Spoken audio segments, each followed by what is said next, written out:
Hello all, hope you're well. Today's date is the 22nd of May 2025. So in the previous video, I outlined the basics and hopefully the easy to understand issues regarding warrants of entry being granted by courts in the UK. Well, this video will be me showing you and reading through the public notice that was delivered to the court manager of Birmingham Magistrates Court on the 15th of May 2025. Which is the main venue that Haste Limited uses to apply for warrants of entry. This video will be a little longer than the first, as the notice is 5 to 6 pages long, but I believe it is of important public interest. I will follow this video with me doing the same thing with the notice delivered to Swansea Magistrates Court on the 21st of May 2025, which is the main venue that Churchill Recovery Solutions uses to apply for warrants. That notice is really getting at the same thing, although the wording has differences, and again I believe it is of important public interest. So please stay tuned for that one also. And nothing in this video is to be construed as legal advice, for it certainly is not. Okay, so here's the notice.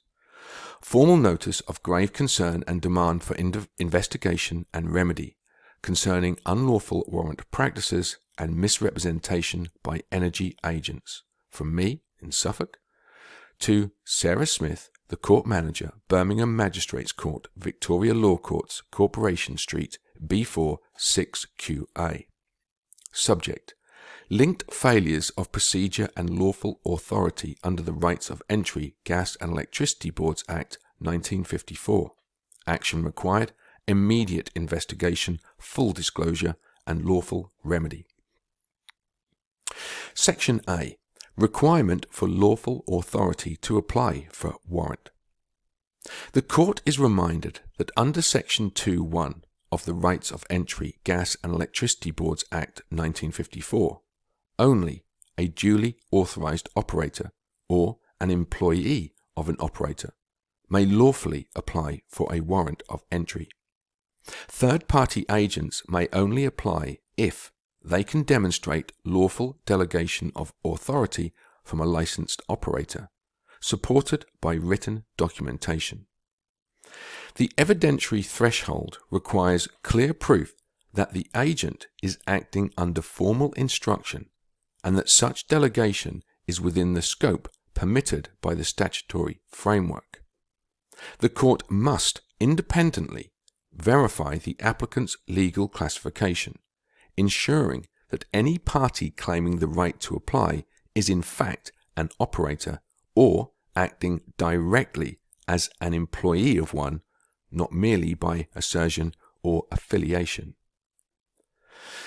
Under Section 3 of the same Act, an operator is defined as, for electricity, a licensed supplier or distributor within the meaning of the Electricity Act 1989. For gas, a licensed shipper, supplier, or transporter under the Gas Act 1986. While energy suppliers such as Octopus Energy hold supply licenses issued by Ofgem and are therefore included within the statutory definition of an operator under Section 3 of the 1954 Act, this designation does not automatically grant authority to delegate warrant application powers to third parties. The court must assess whether the entity is acting in its capacity as an operator and whether such authority has been lawfully and explicitly conferred. They do not own or operate the infrastructure and therefore do not physically supply or deliver energy. Holding a supply license does not, in itself, confer legal authority to act as an operator for the purposes of applying for a warrant of entry under the 1954 Act. That function is carried out by licensed distributors or transporters, such as Cadent Gas or UK Power Networks. Haste Limited is not an operator. It is a third-party private contractor. In order to lawfully apply for or execute a warrant of entry, it must be acting as an employee of a licensed operator, not merely as an agent of a supplier. The court must therefore satisfy itself before issuing any warrant that the applicant is legally classed as an operator or an employee of one. Any claim of delegated authority is supported by documentary evidence, and the authority relied upon extends to the purpose and execution of the warrant. Failure to ensure this may result in warrants being granted ultra vires, and any entry subsequently carried out may be unlawful, potentially giving rise to claims for trespass, breach of statutory duty, and compensation under civil remedies. The court must be aware that such warrants may be open to challenge, struck out, or declared void, and that knowingly acting outside statutory limits may engage judicial accountability. Section B. Courts admitted procedural failure. Section 2.1.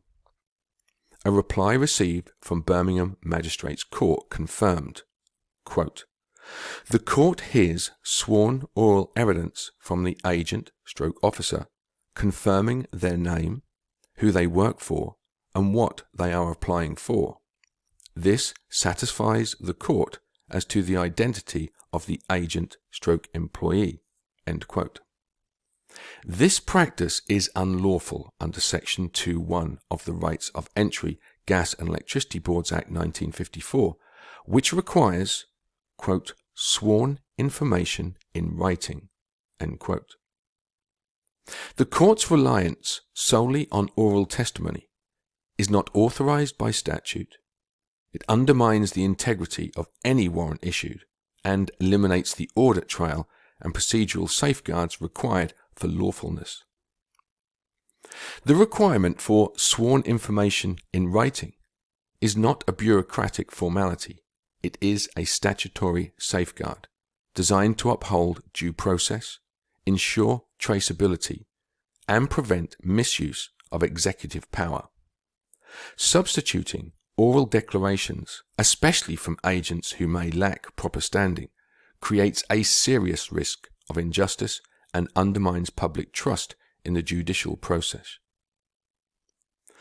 Section C. Legal and constitutional implications.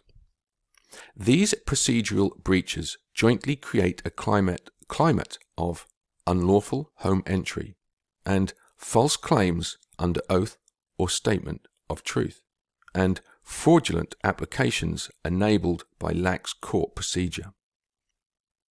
The rule of law cannot tolerate the issuing of warrants that bypass statutory requirements, especially where the court risks becoming complicit through procedural shortcuts. Quote, "Fraud unravels everything," unquote. Lord Denning, Lazarus Estates Limited v. Beazley, 1956. Quote, "Litigants and others should be terrified of the consequences if they lie to the court," end quote. Mr. Justice Griffiths from North of England Coachworks Limited v. Khan, 2020. Where courts abandon written safeguards, they enable private actors to mislead the justice system at cost to the public. This undermines constitutional principles of open justice, due process, and judicial independence, and opens the door to arbitrary and unaccountable decision making. Section D. Public demand for remedy. You are required to comply with your statutory duty to uphold lawful process, and specifically to provide full documentary disclosure of the procedure used to authorize warrants under Section 2.1, and identify on what legal authority the court believes sworn oral evidence is sufficient in place of written sworn information, and state the legal basis under which Haste Limited and other similar private contractors is permitted to claim operator status or apply for warrants, and cease issuing warrants that fail to meet the full statutory criteria, including those supported only by oral evidence or lacking proper identification of the respondent, and acknowledge this notice in writing within 14 days. Failure to do so may amount to maladministration and may be subject to further legal challenge and formal reporting to judicial oversight bodies. The public must be assured that the court operates within the limits of lawful power and remains alert to abuse of process by private contractors acting outside their remit. Section E. Court acceptance of procedurally defective applications. It is of additional concern that the court routinely accepts and processes applications that display clear procedural defects which undermine the integrity of the judicial process and deny the respondent due process. Haste Limited use P.O. Box addresses on court applications, contrary to CPR 6.23, which requires a valid address for service. Haste Limited also make applications in the name of the occupier, even when they are in possession of the legal resident's name. These practices obstruct fair service and undermine procedural justice, and evade accountability and frustrate lawful challenge, and are inconsistent with the principles set out in Cameron v. Liverpool Victoria Insurance Company Limited 2019, where the Supreme Court held, quote, "Proceedings should not be brought against unnamed individuals where the claimant knows or could reasonably discover their identity." End quote.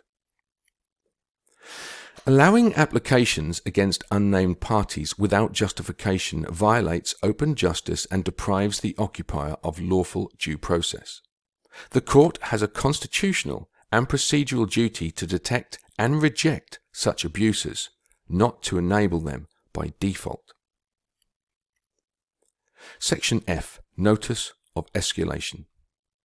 Failure to provide a lawful and complete response within 14 days will result in formal request for systemic review of all warrant applications granted without sworn information in writing under Section 2.1 of the Rights of Entry Gas and Electricity Boards Act 1954, including internal procedural review of Birmingham Magistrates Court warrant authorization practices, and formal request for systemic review of all warrant applications naming the occupier or filed by applicants using P.O. Box addresses which contravene CPR 6.23 and defeat proper service and accountability, and complaint to the Judicial Conduct Investigations Office, the JCIO, for failure to uphold statutory warrant safeguards, and referral to HMCTS Regional Authority and the Ministry of Justice demanding formal intervention and clarification of policy on oral-only evidence and procedural defects. Also, consideration of judicial review for declaratory relief in the High Court under public interest grounds to test the lawfulness of the court's warrant practices. Also, further action in law or policy as may be required, including submission to parliamentary or watchdog scrutiny to address systemic injustice. This notice is served in good faith for the protection of the public and the lawful operation of the courts and statutory agents. You are now formally on notice. End. Stay tuned. Speak soon.